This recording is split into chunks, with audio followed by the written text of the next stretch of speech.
welcome back to the Father Filmmaker YouTube channel. My name is Shay, and I'm glad you've joined me today to talk about story. Story is so important. Without it, your videos can lack substance. They'll just be a series of shots with some music over them. So if you want your audience to stay more connected with your videos and engaged, you can use a few simple aspects of storytelling to do this. So grab a drink and let's talk about it.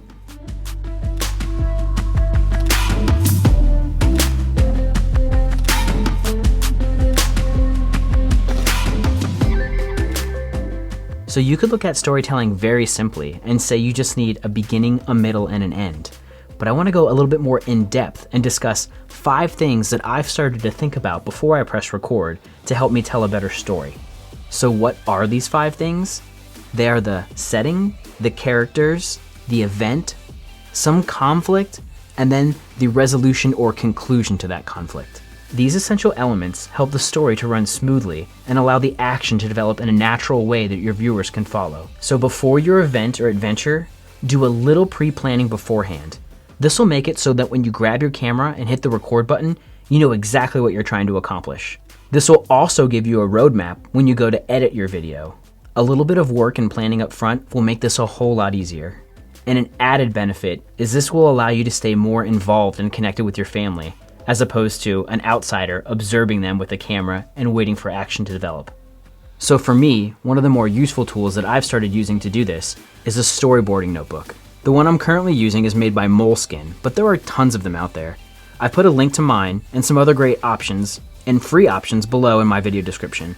At the end of the day, any notebook will work. You just have to do a little brainstorming and write some stuff down. So if you've ever used Apple's iMovie and used the trailers feature, you'll have a good idea of how this works. But basically, you'll be making a list of shots that you're going to need to capture to tell your story. To start, I try to go in the order of the coverage that I'm going to need. For me, this begins with the setting. The setting might be your house, or that of a friend or a family member, a theme park, or other vacation destination. A good way to establish where you are exterior coverage, signs, maps, or graphics, or my personal favorite, drone footage. It's important to plan these out so you don't miss the shots that you're going to need while you're on your way or entering your locations. Another great reason to get these shots is that you can use them to transition between places. Images that capture the setting are usually wide and give your viewers a full perspective and show the entire location. But also don't forget to capture some details as well. Footage of interesting decorations, features, signs, nature or wildlife, or the journey of how you got there. The next aspect that I'd like you to consider are the characters or the people that are going to be in your video. I know it might sound silly to call your family members characters, but hear me out.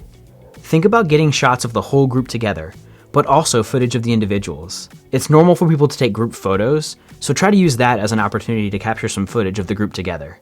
Show some of the details of each of your characters that make them special. Maybe it's their outfit or an accessory that they're wearing, or maybe it's some recently lost teeth. Whatever it may be, these details matter. And of course, if there's a special person highlighted on your event or day, like a birthday girl or birthday boy, be sure to show some cool hero shots of them. Slow motion comes in handy for that. The next aspect to consider is the event itself.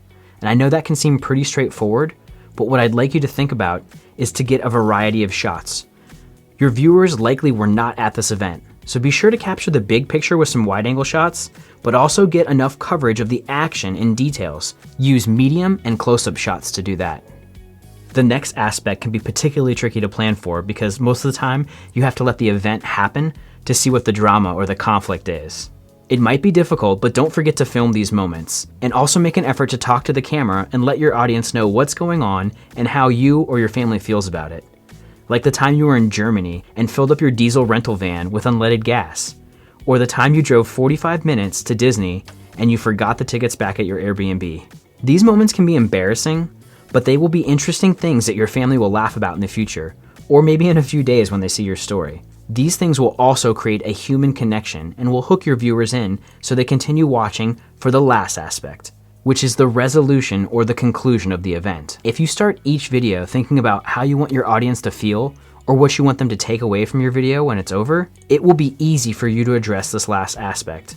It can conclude with the resolution of the conflict or just the event ending, but make sure you think about a way that is similar to your beginning. This will add a nice touch and kind of put a bow on your finished video. As a bonus tip, something else to think about while you're getting your footage is the 10-second rule. I'm not a big fan of rules, and I don't think anything needs to be done a particular way, but if you think about this 10-second rule as you're getting your shots, it'll really help you when you go to edit. Depending on the pacing of your video, 10 seconds might be an eternity, but you'll thank me later when you have a longer clip to work with, and you can choose after the fact. So historically, not all of my videos have followed this planning formula, but it's something that I've started to do more recently, and I've noticed a huge difference in how much easier it is to make family videos this way. So hopefully this helps you visualize what you want your video to be, and that visualization will help turn your video into reality. With a little pre-planning, family filmmaking can be a blast. If you have any questions, please leave them below in the comment section.